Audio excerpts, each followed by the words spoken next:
there's not many people out there who've done a crossing, like a major crossing like this in a surfski, Yeah. let alone in December in the winter. Are you the first person to do it? In the winter, I believe I am. So I'm here with Billy Butler, who has set another record. Congratulations, Billy. Thank You've got you. the North Sea record now. You started in the dark on Sunday morning early after you ended up having to delay it because of a bunch of really dense fog. Is that right? Yeah, big fog. And actually, we nearly didn't get there because of the fog. Flights were delayed, huge travel disruption all over Britain.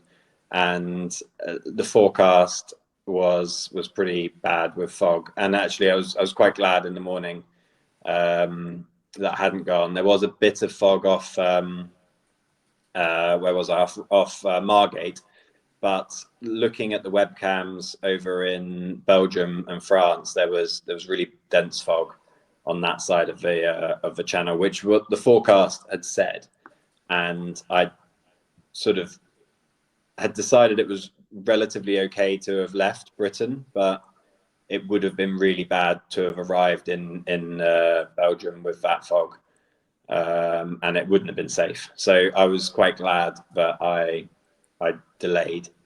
I did have the forecast was fine for the Sunday in the daytime, but I did wonder about going at night, which would have been good. I just wanted to get it done. I was pretty bored waiting in Ramsgate.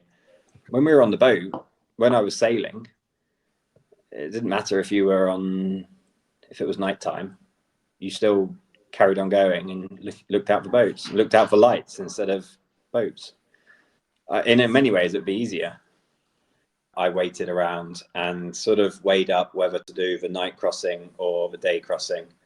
And I decided that if I arrived in Belgium at 4 a.m, I would be waiting around for a long time before my lift arrived to pick me up. So I went for the daytime crossing. I also knew that if I'd have gone for a night crossing, a lot of people would have worried a lot more about me. And whilst I felt confident about doing it, I wouldn't have envisaged any problems with it. I decided that keeping other people calm was just as important. So you launched super early in the morning. Yeah. And it was dark when you launched. How long was it until you got some light out there on the water? So if I'd have gone, the original plan to leave on the Saturday was to leave at about 6 a.m. And so when I delayed by 24 hours, I wanted to keep the tides the same. So I launched at about 6:40, which would have probably roughly put the tides. I didn't actually check. That's just a rough guess. The tide, you don't need to be hugely accurate. And it was all based around finishing before dark, really. And I knew that, finishing in a strange location in the dark would be more difficult. And it was dusk when I landed, but launching in the dark is fine. There was loads of street lights in Ramsgate, but actually it did cause the only issue of the trip was shortly after launching, 20 minutes after launching, I heard the Ramsgate pilot boat launcher fire up, and it was going at speed. And so I had a frantic look behind me to try and locate it. But amongst the lights of Ramsgate, it was really difficult to spot. Eventually I got it, and it was a long way away from me. But I was a little bit concerned at one point, just when you can't see, and it is really difficult to spot navigation lights amongst the lights of a town. And I've done it here actually on just a small river, lost a small cargo ship against the lights of my local village, and you get a close scrape because of that. And then eventually you realize, oh, that light isn't a house, it's a moving ship. But the pilot boat was a long way behind me. Right, I've been going about an hour, and it's just paddling. It's not very interesting. I haven't seen anything. I had a minor scrape with the pilot boat. I heard him coming out the harbour, and I had a panic because I didn't know where he was going to go, and I saw him. Finally caught sight of him in the lights of Ramsgate, and he passed well behind me. It wasn't even close. Yeah, pretty boring. Eventually, I came across got to the Goodwin Sands, saw the Goodwin lightship. So East Goodwin and the Goodwin lightship. I'm not going to go around it. I'm going to keep going at 110. And then shortly after that, I got into. I found my first shipping lane, and the ships were moving slowly across. A nice gap was available for me. I didn't have to alter course, and it was in the traffic separation scheme. So they were coming from my left, and then the next load were coming from my right. I saw one boat that it had a fairly constant bearing, just off judging it. And so I thought, I don't want to get close to it. So I stopped, and I needed to eat something at that point. So I stopped and had some food and had a drink. And then once I got going, the ship was a long way away from me by that point. And, it was all fine. And then got going and barely saw anything else. For the world's busiest shipping lane, it's really not that busy. Let's see if my new mate, the seal, pokes his head back up. And we might just be able to see where he disturbed the water, but that was a bit of a surprise. Had dolphins earlier, but looks like I'm all alone again. Got to pay a bit of attention to this ship here. Other than that, we're all good. I saw a seal, poked his head up, and then quickly poked his head back down under the water. Saw a dolphin, and I didn't take a video of the dolphin this time. After the Anglesey mishap of videoing dolphins and nearly missing the record, I deliberately didn't video the dolphins, although I did try and take a video of the seal. And I just carried on and just plodded along. I worked out the tidal vectors and then plotted a single course to steer, so I didn't need to keep changing direction at different waypoints. I then used that course to steer to work out some hourly estimated positions, which I could then put on my Garmin device, which had a screen. So I then had waypoints every hour, which gave me a line across the North Sea. So whilst I had the compass bearing in front of me, it's really difficult to keep a constant bearing when you're looking at other stuff. So I also had the Garmin just strapped to my leg, and it was good because I had it zoomed out, but you could see that I was right by the line the whole way. So you're going okay. If you stray off your compass bearing for a few minutes because you're monitoring ships, you can just glance down at your leg, see that you're still going along right on or next to your line, and then go back to your compass bearing, and it worked really well. I was happy. I'm content with my navigational skills again. I think you were expecting the tides to push you a little bit north at the start and then a bit south. South at the start, and then is that true? Yeah, and then push me north. And that is exactly what happened. Yeah, I had a few hours south. I had a whole tide pushing me north, and actually I was a bit slower than I expected. So I ended up punching the tide a little bit at the end, which wasn't great. But I did have a few waves with me, so a bit of a following sea. I was able to catch some runners, and that got me in.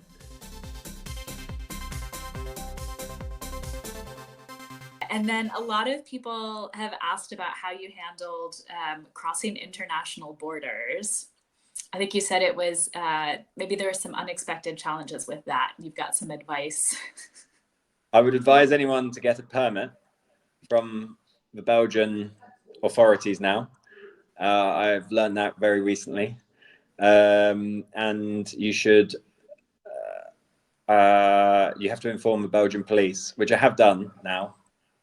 There's not many people out there who've done a crossing, like a major crossing like this in a surf ski, let Yeah. alone in December in the winter.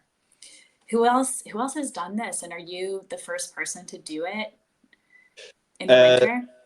In the winter, I believe I am. But yeah, and you're right. The list is pretty small of crossings in skis, but maybe it's growing. Maybe we're making it more popular.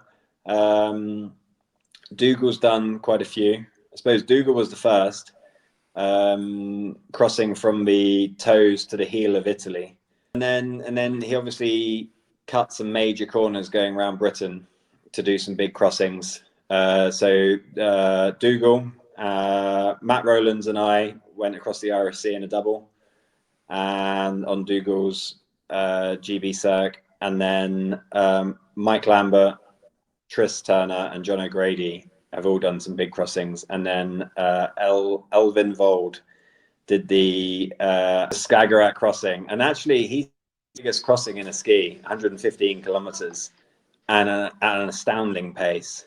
So I'm definitely going to have a look at the tidal stream up there and see what was that doing. Was he getting any tidal assistance, or was that just raw power? So yeah, the list is small, but in the winter, I believe I'm the only one.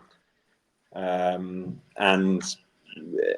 yeah, that is literally down to the advancements in kit, and that is, it wouldn't have been possible a year ago. Or it may have been, but it would have been really miserable in a dry suit or some really heavy wetsuit sort of stuff. And so you wore a neoprene, right? Yeah, I had the Vycobi GBS paddle pants, and yeah, they're lovely. They're glued and bonded seams, so they don't let water in through the seams, and they don't actually let a huge amount of water in them. They sort of just enough that the neoprene does its job, but not excess that you keep getting, new water in and new wetness. It gets warm, and they stay warm. They're really good. And actually, for the majority of the crossing, I was too warm. So I took my lovely balaclava off. Yeah, if I was been going a little bit longer, I would have needed a hat on again, which I had in a pocket. But yeah, I was too warm, which was great, really. Yeah. That's fantastic. It was definitely, you did get a bit of mild weather, right? Which is part of why you chose that weekend. We had this discussion earlier at home, and whether I got lucky with the weather window or whether I picked it really well. At the moment in the Netherlands now, it's really cold, so the weather window was a good weather window.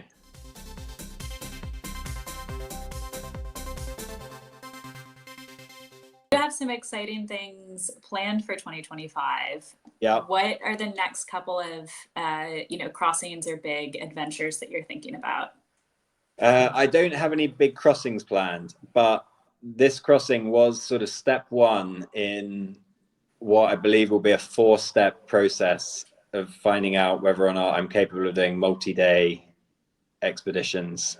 So the next one is find out whether I can do a multi-day. I'm going to do a really fairly easy big weekend, but just around 2 islands really close to me inland in the Netherlands.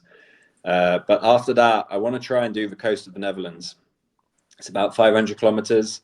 I'm going to go as fast as I can, which I don't know whether that will be, 6 days or under. But a fast, and I don't know what you wouldn't call that circumnavigation. I don't know what you'd call that, but the coastline of the Netherlands. A coastline.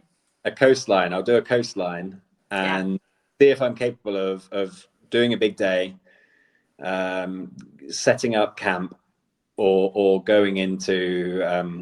I may go into a hotel. for this one, but don't tell anyone because it will still be winter. Going into a hotel and then setting up for the next day. If I can do that and get on the water again and go and do another big day, and we're talking, 80K plus. If we can do that, then I will see. Yeah, if I can put together 5 80K days, that will mean I can do the coastline of the Netherlands in 6 days. There's some serious tidal planning up around the islands of the north. It gets pretty tricky, so it's not just an easy coastline dash. There's some serious planning that needs to go into it. And if I pass that, if I succeed in the coastline of the Netherlands, I'm going to do a circumnavigation of Denmark, which actually is, lots of people have done it. That's 1,200 kilometers. Although I believe that the person didn't do any big crossings, and I think if you do some big crossings on it, you can get it down to 1,000, which is where the speed of a surf ski and that comes into it. Sea kayaks may not have done it. I'm not sure. I haven't looked into it enough, but 1,000 to 1,200 kilometers, and that's a proper competition. There's a real website. It's called the Red and White Ribbon, and that's a setup. It's got a real good following, and if I can do that, then I will attempt a GB circ. Very exciting. It's official. Yeah, it's official. But I've got a few hoops I need to jump through, and at the moment I'm not convinced. There might be many people sat there, thinking, oh, he's done this, he's done that, he'll walk it. Well, you didn't feel my hands on Monday morning, and I had pain in my hands, which I believe Mike Lambert suffered with. Pain in my hands, my back was pretty shot. I don't know if I can get in the boat and do it again the next day, let alone the day after that and the day after that. Yeah. Mike and Dougal have both set really good times around Britain. Dougal especially. He was in the boat for 10 hours, 23 minutes a day, I think, was his average. That's serious. Thank you so much for your time, Billy. Really excited to see what you do next, and we'll definitely be following along. Cheers, Betsy. It was a pleasure.